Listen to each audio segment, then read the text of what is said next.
Hello friends, आज हम discuss करेंगे वी.एस. नायपॉल के बारे में। वी.एस. नायपॉल बहुत इम्पॉर्टेंट राइटर हैं कंटेम्प्रेरी पीरियड के।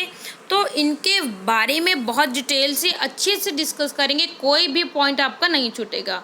तो डिस्कस करेंगे डिटेल से, लास्ट तक देखना है आपने वीडियो। तो स्टार्ट करते हैं। वी.एस. नायपॉल का फुल नेम है सर विद्याधर सूरज प्रसाद नायपॉल। 17 अगस्त 1932 को इनका बर्थ होता है त्रिनिदाद में, और डेथ होती है 11 अगस्त 2018 में लंदन इंग्लैंड में। तो ये त्रिनिदादियन राइटर हैं, इंडियन डिसेंट के, और ये जाने जाते हैं पैसिमिस्टिक नावल के लिए। पैसिमिस्टिक यानी कि निराशावादी नॉवेल्स लिखते थे ये, set in a developing country. मगर इनके जो सेटिंग होती थी नॉवेल्स की वो होती थी डेवलपिंग कंट्री में। पैसिमिस्टिक नॉवेल्स होते थे मगर सेटिंग कहाँ पे होती थी? डेवलपिंग कंट्रीज में इनके मोस्ट ऑफ नॉवेल्स की। For this revelation of what the Swedish Academy called suppressed histories. तो स्वेडिश अकेडमी ने इसी वजह से इनको सप्रेस्ड हिस्टोरीज बोला है। नायपॉल को नोबेल प्राइज़ भी मिला है लिटरेचर के लिए 2001 में। He is known for his comic early novel set in Trinidad, his bleaker novel of alienation in the wilder world। तो ये दिखाते हैं अपने नॉवेल्स में कैसे अपने इतने बड़े संसार में होने की वजह बावजूद भी एक इंसान कैसे अकेला होता है, वो सब कुछ रिप्रेजेंट करता है अपने नॉवेल्स में। And he is the vigilant chronicles of life and travels. He wrote in a prose, ये प्रोज में लिखते थे। दैट वाज वाइडली एडमायर्ड, जो बहुत ही एडमायर मिलती थी इनको अपने वर्क्स के लिए। But his views sometimes aroused controversy, मगर इनके जो व्यूज़ हैं कई बार इन बहुत कंट्रोवर्सी में आ जाते थे ये अपनी व्यूज़ की वजह से। He publish more than 30 books over 50 years. 50 year के करियर में इन्होंने 30 बुक्स पब्लिश करवाई थी। नायपॉल को बुकर प्राइज़ भी मिला है 1971 में अपने work in a free state के लिए। इन 1989 में इनको ट्राइनिटी क्रॉस से भी मतलब अवार्ड मिला है। Trinidad and a Tobago's highest national honour है ये एक, वो भी इनको मिला है। और इनको नाइटहुड भी की उपाधि भी मिली है, वो भी इन्होंने ब्रिटेन में नाइटहुड की उपाधि मिली है 1990 में। और 2001 में नोबेल प्राइज़ भी मिला है लिटरेचर में। तो इनके नावल से ही, इनके ऑनर से ही आपको पता चल गया होगा कि ये कितने ज़्यादा इनकी अच्छी राइटिंग होती हैं।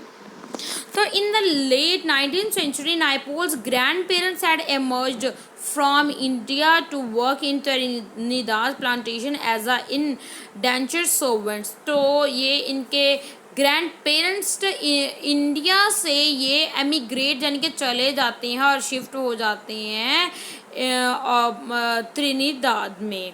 तो his breakthrough novel a house for mister Biswas was published in 1961। तो इनका ये ब्रेक थ्रू हुआ, एक नॉवल है इनका a house for mister Biswas जो 1961 में पब्लिश होता है। On the 50th anniversary of the publication he dedicated to the Patricia and Hale to whom he was a married.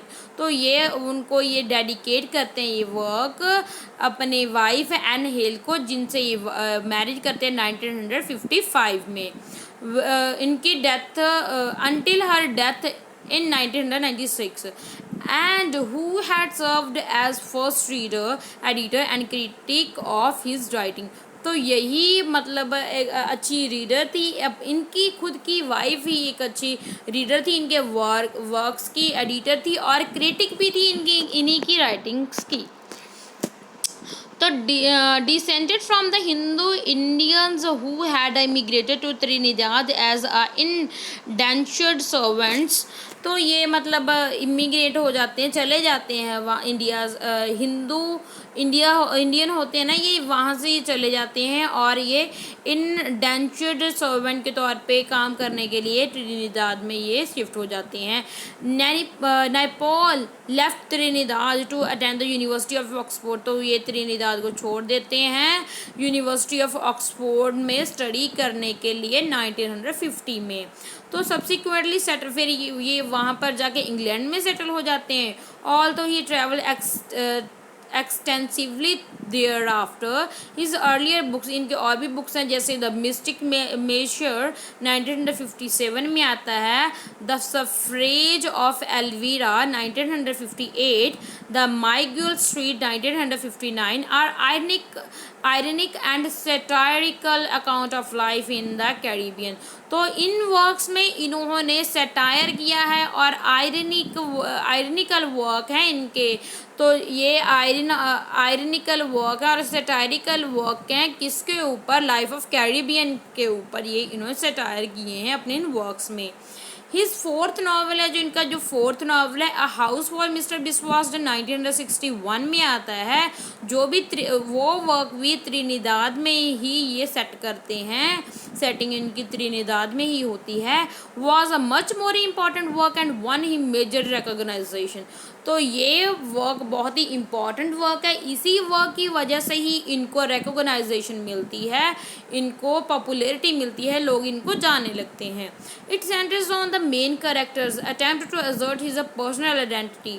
तो इसमें दिखाया गया है कि जो सेंटर कैरेक्टर है, प्रोटैगनिस्ट है, हीरो है, मेन हीरो है, कैरेक्टर है, वो कैसे अपनी जो पर्सनल आइडेंटिटी है उसको असर्ट करने की कोशिश करता है and establish his independence as a symbolised by owning his own house. तो ये अपने और ये एस्टेब्लिश करता है हिज इंडिपेंडेंस, और इंडिपेंडेंसली ये अपने आप को, अपने हाउस को ऑइन करने के लिए अपने आप को ही सिम्बलाइज करता है, अपने नेम को।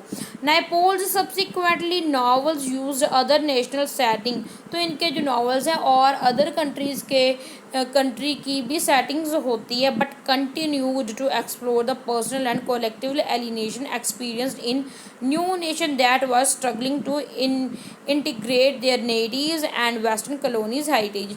तो ये ज़्यादातर ये वर्क्स में इन्होंने जो अदर कंट्रीज़ में सेटिंग की है वो इस टाइप का एक्सपीरियंस दिखाते हैं, कैसे जो माइग्रेट होकर चले जाते हैं अपनी नेटिव कंट्री से और कंट्रीज़ में चले जाते हैं, वो किस प्रकार के उनके एक्सपीरियंस होते हैं, उनको क्या क्या झेलना पड़ता है, उनके स्ट्रगल, सब कुछ इन अपने नॉवेल्स में ये दिखाते हैं। द थ्री स्टोरीज, इनकी जो थ्री स्टोरी हैं इन अ फ्री स्टेट जो 1971 में आता है, इनको इस वर्क के लिए इनको ब्रिटेन्स बुकर प्राइज़ भी मिलता है। Are set in a various country, ये बहुत कंट्रीज़ में सेट किया गया, इनकी सेटिंग बहुत कंट्रीज़ में है। नेक्स्ट वर्क है गोरिल्लाज 1975 में आता है, is a despairing look at an abortive uprising on a Caribbean island. Caribbean island की दशा बताता है, डेस्पेयरिंग लुक बताता है कैरिबियन आइलैंड की। Then a bend in the river 1979 में आता है, जो भी ये वर्क भी पेसिमिस्टिकली एग्जामिन करता है जो under future of the newly independent state and central Africa है, जो सेंट्रल अफ्रीका की जो न्यू ही इंडिपेंडेंट हुई जो स्टेट्स हैं, उन्हीं की जो फ्यूचर की एग्जामिनेशन करता है, वो कैसे फ्यूचर में कैसी होंगी ये countries, states. A way in the world 1994 is an ऐसे लाइक नावल, जो एक ऐसे लाइक नावल है, ऐसे लगता है मगर ये एक ऐसे लाइक नावल है, examining how history forms individual. तो इसमें ये बताते हैं भी कैसे एक हिस्ट्री इंडिविजुअल्स को फॉर्म करती है, इंडिविजुअल्स कैरेक्टर्स को फॉर्म करती है।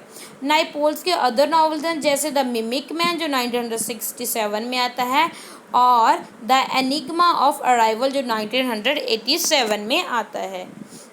अमंग नाइपोल्स नॉन फिक्शन वर्क, अगर हम नॉन फिक्शन की वर्क की बात करें अब इनके, तो three studies of India an area of darkness जो 1965 में होता है, India a wonder civilisation 1977, and India a million mutinies now 1990, the five societies British, French and Dutch in the West Indies 1963, ये सब, and among the believers an Islamic journey 1981, Naipaul was knighted in 189। तो ये सभी जो list हमने बात की है ये सभी इनके नॉन फिक्शन वर्क्स हैं। तो नाइपोल को 1989 में नाइटहुड की उपाधि भी मिली, नाइटहुड भी इनको ऑनर मिला। इन 1998 में ये इन्होंने पब्लिश करवाया beyond belief Islamic exertion among the converted people, a portrayal of the Islamic faith in the lives of ordinary people in Iran, Pakistan, Indonesia and Malaysia। तो ये अपने ये बताते हैं इस वर्क में बियॉन्ड बिलीफ उस इस्लामिक एक्सर्शन, तो अमंग द कन्वर्टेड पीपल, ये इसमें ये इस्लामिक फेथ बताते हैं, एक ऑर्डिनरी एक आम बंदे के इंसान के जीवन में इस्लामिक फेथ की क्या अहमियत है। तो वो ईरान में, पाकिस्तान में, इंडोनेशिया में और मलेशिया की सभी कंट्रीज़ के ऑर्डिनरी यानी कि आम जनता के फेथ को रिप्रेजेंट करने की कोशिश करते हैं अपने इस वर्क में। Half a life 2001 is a novel about an Indian immigrant to England and then Africa. Then ये हाफ अ लाइफ ये 2001 में आता है और इसी नावल में ये बताते हैं जो इंडिया के लोग हैं वो इमिग्रेट हो जाते हैं इंग्लैंड में, देन फिर वो अफ्रीका चले जाते हैं। ये दशा बस बताई है इन्होंने अपने इस वर्क में हाफ अ लाइफ में।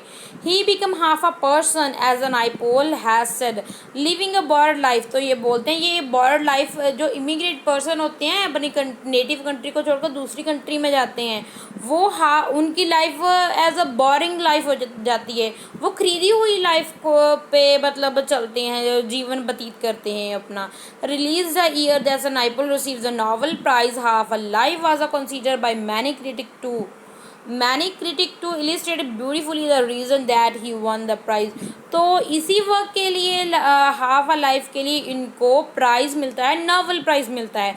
तो बहुत इम्पॉर्टेंट वर्क है, आपने याद रखना है। नॉवल प्राइज़ किस वर्क के लिए मिलता है नाइपोल को, ये है हाफ अ लाइफ के लिए। आगे वर्क है इनका the writer and the world 2002 में आता है। देन लिटरेरी ओकेजन 2003 में। Both collectively of a previous published essay, the novel Magic Seas 2004 is a sequel to Half a Life and the Mask of Africa 2010, which was based on his travel in a Cote d'Ivoire, Gabon, Ghana, Nigeria, Uganda and southern Africa. तो in work में अपने the mask of Africa में ये अपनी जो journey थी, travelling थी, वो सभी रिप्रेजेंट करते हैं, एक्सपीरियंस दिखाते हैं, शो करते हैं। Naipaul return to his exploration of religion focusing on African believes. देन ये फिर दोबारा ये रिलीजन बिलीफ पे आ जाते हैं और फोकस करते हैं अफ्रीकन बिलीफ पे।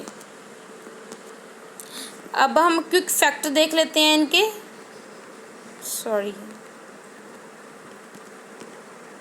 Quick facts. अब हम इनके क्विक फैक्ट्स देख लेते हैं, यानी कि इम्पॉर्टेंट फैक्ट्स हैं। तो हमारी वीडियो बहुत लंबी हो गई है, सॉरी, मगर आपका कुछ भी पॉइंट नहीं छूटेगा। तो मैं ये वीडियो लंबी हो जाए मगर आपको फुल इंफॉर्मेशन देना मेरा फ़र्ज़ है। तो इनका बर्थ होता है 17 अगस्त 1932 में ट्रिनिदाद आइलैंड में। तो डेथ होती है 11 अगस्त 2018 में 85 की एज में लंदन इंग्लैंड में। तो इनको नाइटहुड की उपाधि भी मिल गई थी 1999 में। नोटेबल वर्क्स हैं अ bent in the river, a house for mister Biswas, half a life, gorillas, beyond belief, Islamic exertion among the converted people in a free state. इनको ऑनर्स एंड अवार्ड्स मिले हैं। नॉवल प्राइज़ मिला है 2001 1971 में, जो बहुत ही important आपने याद रखना है। देन बुकर प्राइज़ जो 1971 में मिला है, ये भी आपको याद रखना है। तो आई होप आपको ये वीडियो आपके लिए बहुत बेनिफिशियल होगी। Thanks for watching, keep on learning and keep on